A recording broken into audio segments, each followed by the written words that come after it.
1절에서 6절까지의 말씀입니다. 사랑합니다. 오늘부터 우리는 몇 주에 걸쳐서 하나님께서 이스라엘 백성들에게 주셨던 여러 계명 가운데 10가지의 계명, 특별히 하나님이 손으로 기록하셔서 주신 그 돌판에 기록된 10계명의 말씀을 함께 살펴보고자 합니다. 하나님께서는 이 두 돌판에 기록되어 있는 10계명을 언약궤 안에 넣으라 하셨습니다. 언약궤는 성막 또는 성소, 성전 안 가장 깊숙한 곳, 하나님께서 임재하시는 하늘의 하나님, 왕 중의 왕, 신 중의 신이 임재하시는 자리, 그 자리 안에 이 언약궤가 있습니다. 언약궤는 왕이 임해서 앉아있는 하나님의 이동식 보좌입니다. 그리고 그 안에 말씀이 기록된 계명이 있습니다. 그래서 이 10계명은 하늘의 왕이, 우리의 왕이, 신들 가운데 신이 우리에게 주시는 통치자의 명령, 그래서 반드시 지키고 마음에 새겨야 되는 명령이 10계명입니다. 그런데 하나님께서는 이 계명을 시작하기에 앞서서 먼저 하나님이 누구신지, 하나님이 자기 소개를 하세요. 자기 소개를 하시는데 이렇게 하시죠. 나는 너희를 애굽 땅, 너희가 종되었던 집에서 인도하여 낸 너희의 하나님 여호와라. 애굽 땅, 종되었던 집에서 인도하여 냈다. 여기 인도하여 냈다는 것은 아웃이라는 거예요. 아웃. 완전히 애굽에서 끄집어 내셨다는 거죠. 이제는 애굽과는 전혀 상관이 없이 살아가야 되는 백성이 이스라엘 백성이라는 거예요. 그러면 애굽은 어떠한 곳이었을까? 당시 고대 사람들, 특히 애굽 사람들은 신이 한계가 있다고 믿었습니다. 모든 신들은 각자 나름의 한계를 가지고 있다. 그래서 다다익선, 많은 신들을 믿으면 믿을수록 더 복을 받을 수 있다라고 생각했던 게 당시 고대 사람들, 애굽 사람들이었죠. 그런데 하나님께서 이스라엘 백성들에게 자기를 소개하실 때 뭐라고 하시냐? 그 다다익선, 많은 신을 섬기면 좋다 라고 믿었던 그곳에서 완전히 끄집어내서 다른 삶을 살아가는, 다른 신앙으로 살아가는 사람들, 그 신앙이 뭐냐? 나는 너의 여호와라. 나는 너의 하나님 여호와라. 많은 신들이 아니라 신들 가운데 신 되시는 그 여호와 하나님, 그 하나님께서는 이스라엘 백성들을 애굽의 10재앙을 내리시면서까지 끄집어내셨어요. 홍해를 가르시면까지 인도하시는 분이에요. 여호와 하나님, 모든 신들이, 여러 신들이 힘을 모으지 않아도 우리 하나님은 홀로 세상을 창조하시고 홀로 사람을 만드시고 홀로 모든 세상과 우주 만물을 다스리시는 전지전능하시고 무소부재하신 그 하나님, 그 하나님을 믿는 신앙인으로 이제 이스라엘 백성들이 살아가야 되는 것이죠. 그리고 하나님은 당신에 대해서 한 가지 더 말씀하시는 게 있어요. 화면의 말씀을 통해 한번 볼까요? 내가 그 밤에 애굽의 10재앙을 내리는 마지막 밤입니다. 애굽 땅에 두루 다니며 사람이나 짐승을 막론하고 애굽 땅에 있는 모든 처음 난 것을 다 치고 애굽의 모든 신들을 내가 심판하리라. 나는 여호와라. 고대인들에게 있었던 또 다른 신앙관, 이들은 나라와 나라의 전쟁을 단순히 국가 간의 전쟁, 사람 간의 전쟁이라고 믿지 않았어요. 각자가 믿고 있는 신들의 전쟁이라고 여겼습니다. 이스라엘에 믿는 하나님, 애굽이 믿는 수많은 신들, 그래서 여기에 여호와는 단수, 여기 신은 복수로 기록되어 있어요. 그런데 이 신들 간의 전쟁, 10가지 재앙을 통해서 하나님께서 말씀하시기를 내가 애굽 땅이 믿는 모든 신들을 심판하겠다. 하나님은 홀로 우주 만물을 인도하시고 주관하시고 세상을 창조하시고 홀로 세상의 그 어떠한 신들도 싸워 이기실 수 있는 분, 차원이 다니는 분이세요. 왕 중의 왕, 신 중의 신. 그게 우리 하나님, 그게 우리가 믿는 하나님이에요. 그렇다면 하나님께서는 왜 자기소개를 하실까요? 1계명 이렇게 말씀하시죠. 너는 나 외에는 다른 신들을 내게 두지 말라. 하나님께서 자기소개를 하신 이유는 매우 분명합니다.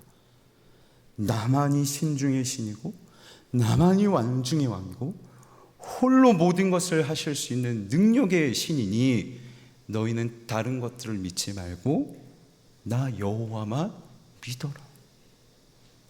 특별히 여기 1계명 가운데 하나님께서는 이스라엘 백성들과 하나님과의 관계를 아주 분명하게 특정하세요.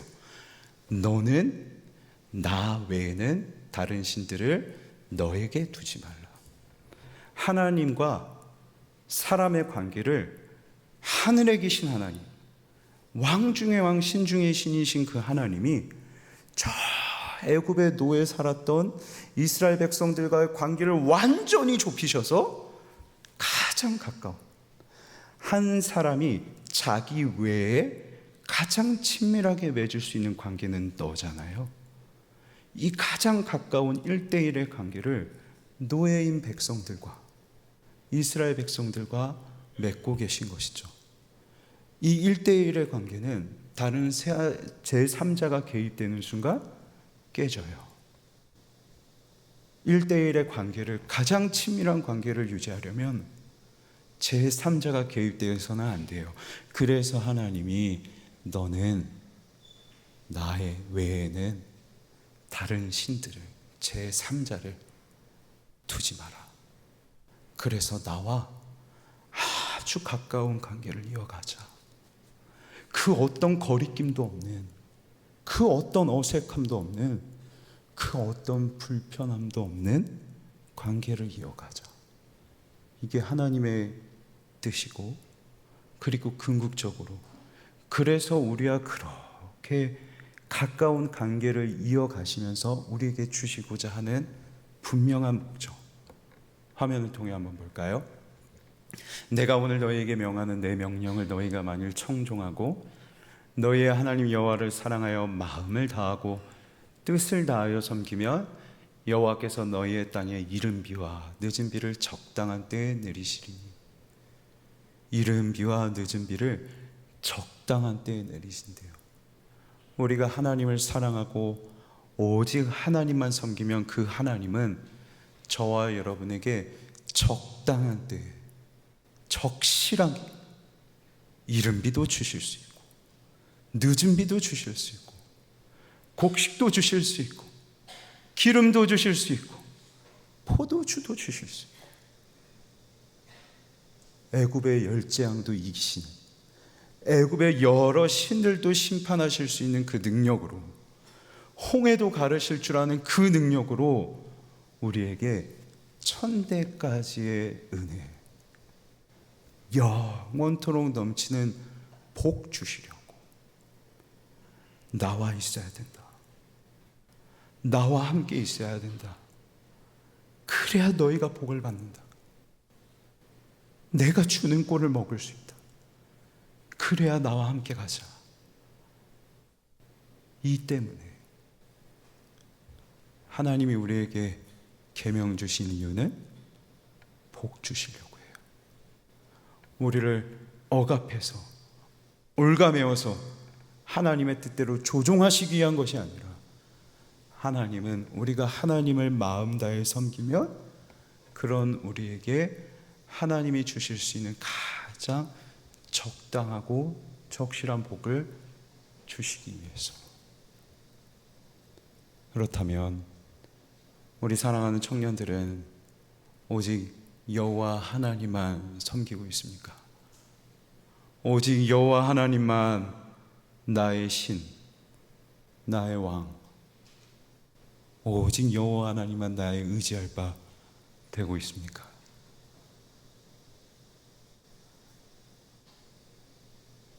저 높은 곳, 감히 다가갈 수도 가까이 갈 수 없는 그 하늘의 보좌에 앉으신 예수님, 그 하늘 보좌에 계신 하나님이 이곳 사람의, 이 땅의 성소의 보좌로 오셨고, 그리고 우리와 가장 가까운 관계를 유지하세요.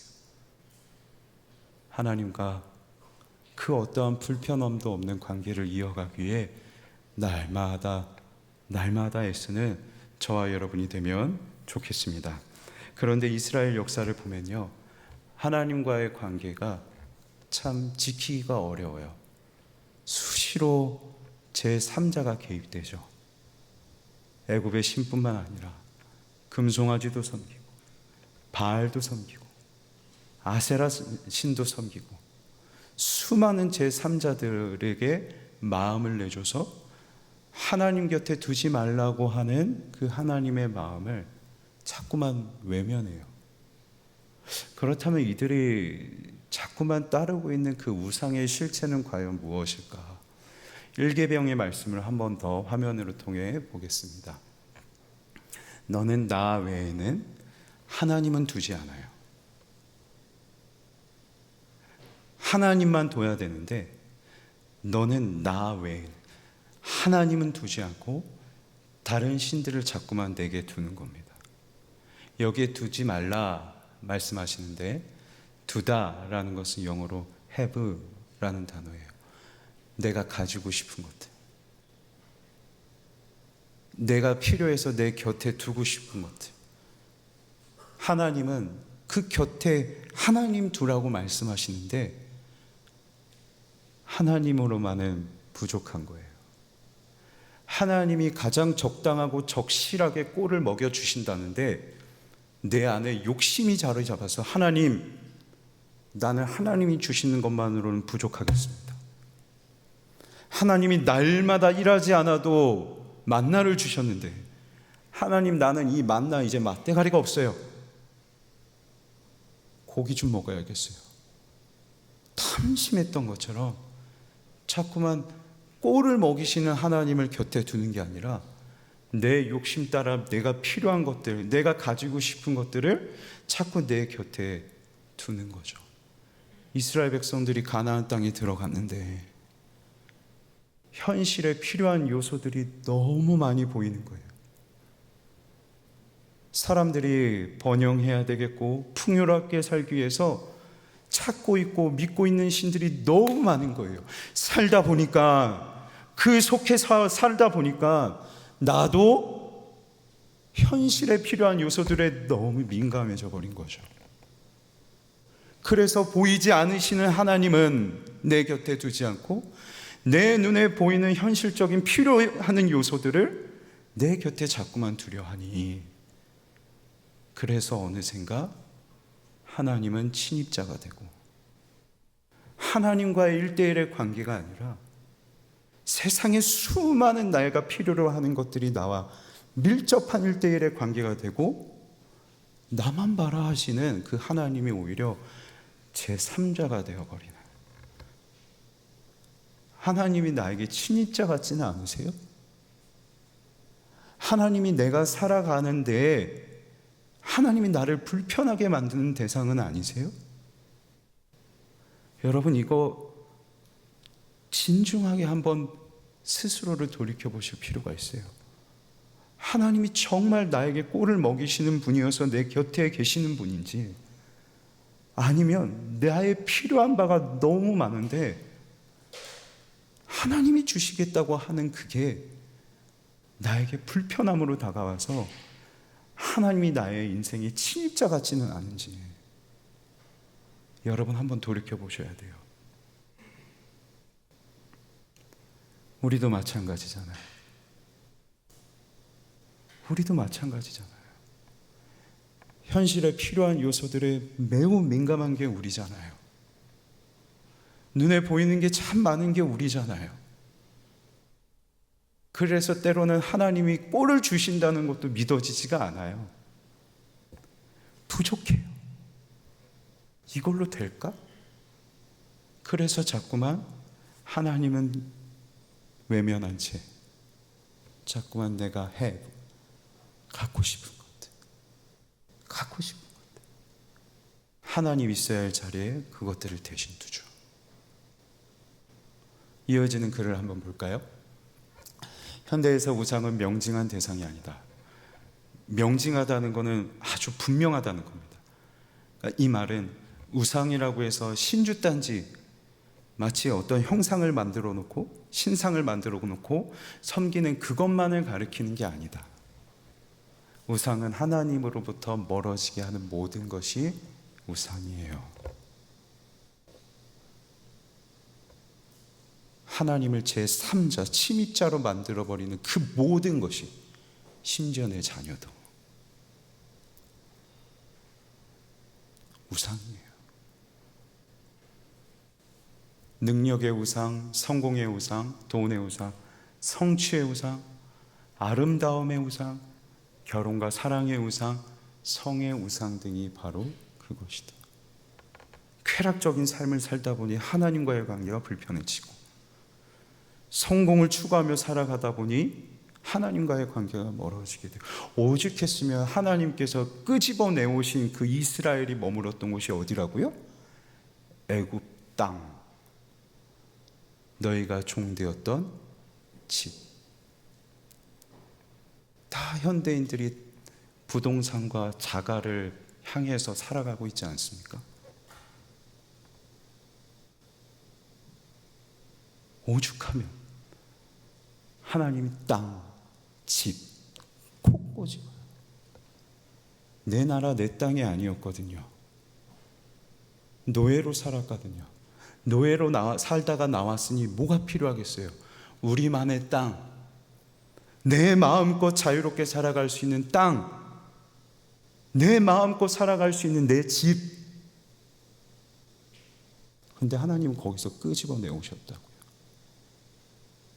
하나님은 거기서 끄집어내오셔서 우리의 가나안, 영원한 천국을 우리의 땅과 우리의 영원한 땅, 우리의 영원한 집으로 만드시고, 이것을 우리의 소유로 주시며, 그 땅, 그 아래에 있는 땅에서 우리는 잠깐 머물러 있는 사람들인데, 자꾸만 영원한 땅, 영원한 집은 잊어버리고, 그 하나님과 그곳에 계신 하나님과 살아가는 것은 잊어버리고, 자꾸 이 땅에서의 부동산, 내 집 마련, 여기에 몰두하면서 살아가는 거죠.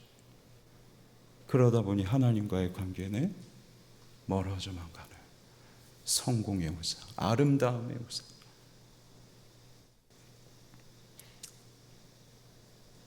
여러분 안에 있는 우상은 무엇이에요? 저에게도 있어요. 없는 사람 없을걸요? 저에게도 있어요.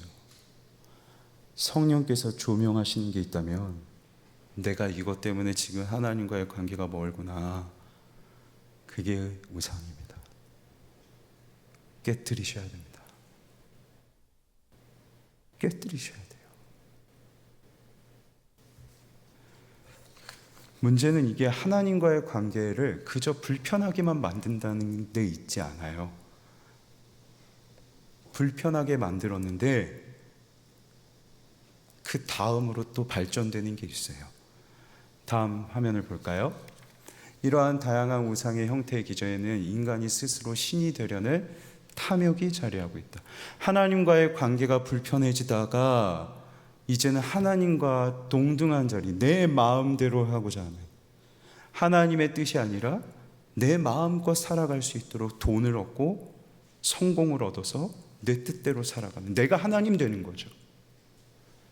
인간이 스스로 신이 되려는 탐욕, 아담 타락의 본질은 자신이 신이 되어 선악을 알 것을 기대하며 하나님과 피조물의 경계를 넘어서는 데 있었다. 하나님과 불편해지니 하나님과 동등해지려 하고, 하나님과 동등해지려 하다 보니 하나님과의 선을 넘어서 피조물이 신이 되려 하죠.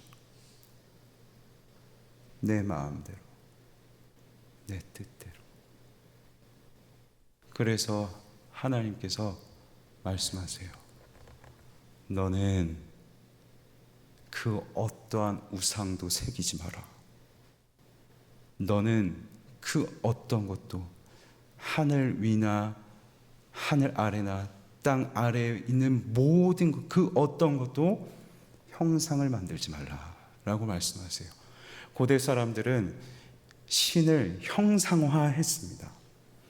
특정한 어떤 형상, 신상을 만들어서 거기에 숭배하는 것이 이들의 종교 생활이었죠.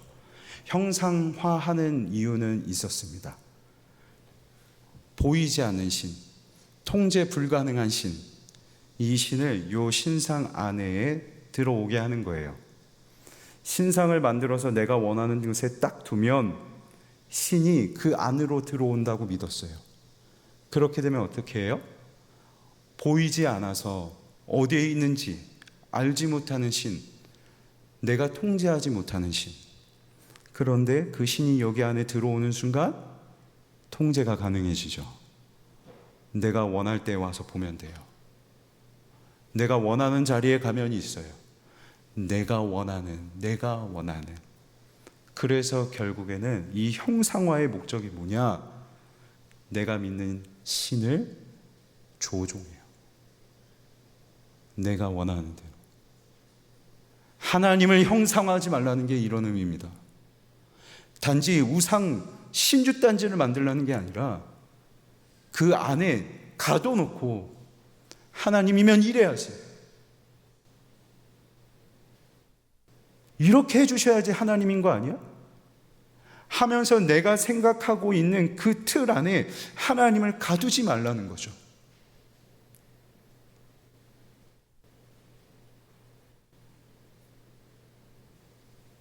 하나님을 가두지 말아야 되는, 우리가 형상을 만들지 말아야 되는 결정적인 이유 한 가지가 더 있습니다. 화면의 말씀을 통해 보죠. 하나님이 자기 형상 곧 하나님의 형상대로 사람을 창조하시되 남자와 여자를 창조하시고, 우리가 하나님의 형상을 만들기 전에 하나님이 직접 하나님의 형상을 만드셨어요. 눈에 보이지 않으시는 무소부재하신 어디에나 계실 수 있는 하나님이 우리를 하나님의 형상으로 딱 세워놓으시고 어디에든 계실 수 있지만 우리에게만큼은 우리 안에 성령으로 들어오셔서 하나님이 스스로 우리 안에 갇히셨어요. 그리고 우리가 하나님의 형상이래요. 하나님의 형상, 하나님이 이래야지 라는 것을 뭘로 보여줘야 돼요? 그러면 이게 하나님의 사랑이지, 이게 하나님의 마음이지, 이게 이 땅을 향한 하나님의 뜻이지, 이게 이 교회 공동체를 향한 하나님의 간절한 마음이지, 이걸 누굴 통해서 알 수 있어요? 형상인 우리를 통해서 아는 겁니다. 하나님의 형상인 우리를 통해서 하나님은 이런 분이십니다, 이게 하나님 사랑입니다, 이걸 보여주는 거예요. 하나님이 이 형상으로 우리를 지으셨어요. 그리고 그 삶의 본을 우리 예수님이 먼저 보여주셨어요.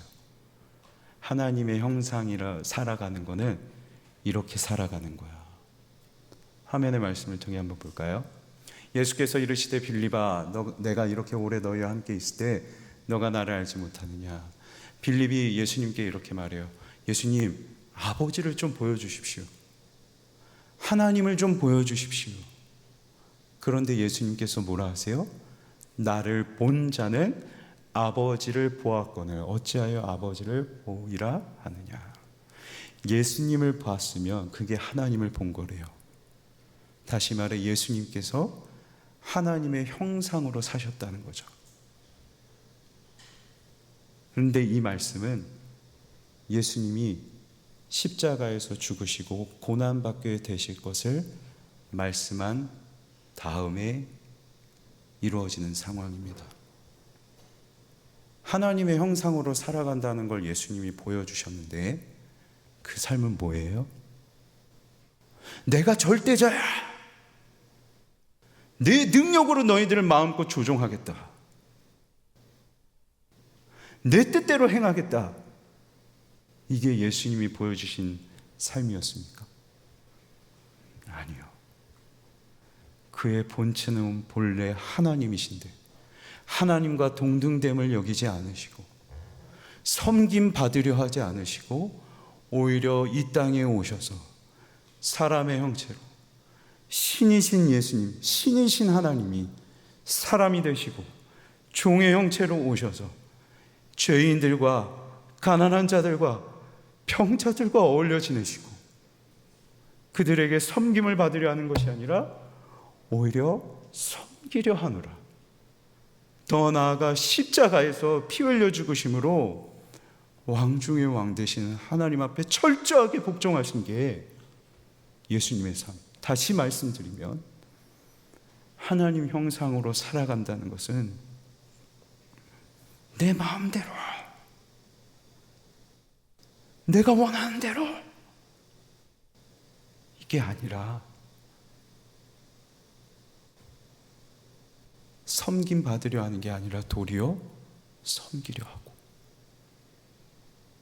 하나님의 말씀에 철저하게 복종해 살아가면서 하나님이 이런 분이십니다.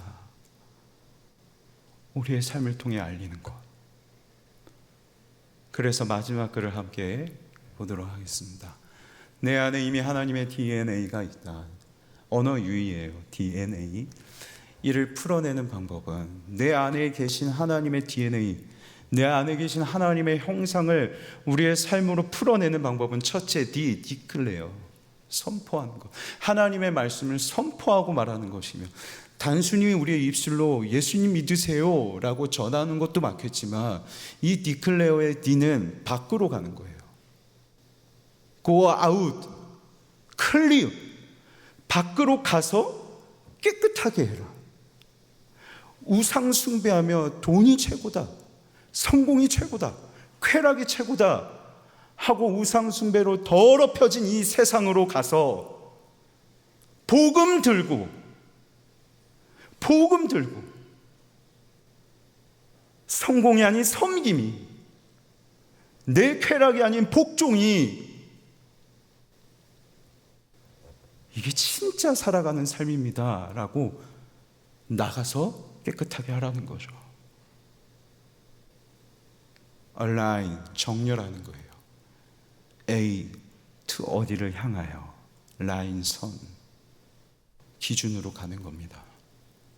분명한 선으로 가는 거예요. 하나님 말씀에 정렬해 나가는 것이다. 세상에 수많은 시험이 있고 유혹도 있을 수 있습니다. 하나님 말씀에 정렬하는 거 쉽지 않습니다. 하지만 피 흘려가며 기도하시면서 하나님 말씀의 자신을 완전히 복종시키신 그 예수님의 마음을 따라 우리도 하나님의 말씀이 기준이 되어 그 말씀으로 향하여, 이게 하나님이세요. 이게 하나님이세요. 사람들이 우리 청년들의 모습을 보고 와, 저게 하나님이구나, 저렇게 사는 게 하나님이구나, 저 사랑이 하나님이 사랑하시는 방법이었구나 풀어내는 거죠. 꾸준히 선포되고 정렬하는 것을 반복할 때 쉽지 않아요. 반복해야 돼요. 내 안에 있는 하나님의 형상은 더 풍성해지고 더 활성화된다. 말씀을 맺겠습니다. 오직 여호와 하나님만이 신 중의 신, 왕 중의 왕, 오직 여호와 하나님만이 세상의 그 어떤 신들과 달리 홀로 세상을 시작도 하시고 홀로 세상을 끝내실 수도 있는 천지전능하신 하나님, 그 하나님이 우리 청년들과 가까이 살아가기를 원하세요. 그래서 가장 먼저 우리에게 주신 말씀, 얘들아 제 3자는 좀 치워라. 너희가 나 말고 갖고 싶어하는 다른 것들 좀 곁으로, 나를 가져라. 다른 것 가지지 말고 하나님 가져라. 그 어떤 것보다 더 위대하시고 차원이 다르신 그 능력의 하나님 가져라. 이게 하나님이 저와 여러분에게 주시는 마음입니다. 그 하나님의 마음을 기억하면서 네 하나님, 제가 하나님 형상되어 살아가겠습니다.